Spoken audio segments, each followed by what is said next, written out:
Bilang isang affiliate, deserve mo to. Or isa ka mang creator, deserve mo itong ring lights na to. Ito yung mga part ng ring lights na dadating sa inyo. Itong ring lights niya, kasama ng cable niya. Then itong pagpapatungan ng ating ring light, sobrang bigat nito kaya safe ang inyong cellphone na hindi talaga matutumba. Then itong dalawa, ito lalagyan or kapitan ng dalawang lagay ng CP holder. Itong dalawang CP holder, ano yan, magkabila yan. Then ito yung pinakang stand niya.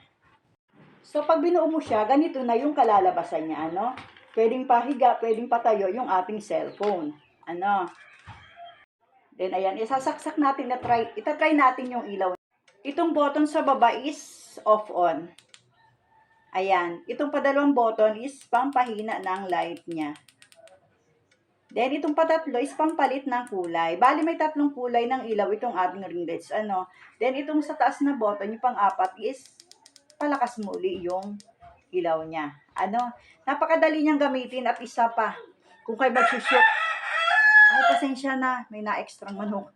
Kung kayo mag-shoot ng gabi or maybe madilim yung inyong location or medyo malabo yung camera ng cellphone nyo, pwedeng-pwede to. At alam nyo ba, kahit saan nyo dalhin, pwedeng-pwede kasi magaan lang siya. Pwede nyo siyang tanggalin, i-assemble nyo lang ulit if ever na gagamitin nyo na ano. Napakamura nito ngayon, talagang sobrang mura nito. Kaya kung isa kang affiliate or isa kang creator, deserve mo to, dapat meron ka nito. Andyan yan sa yellow basket.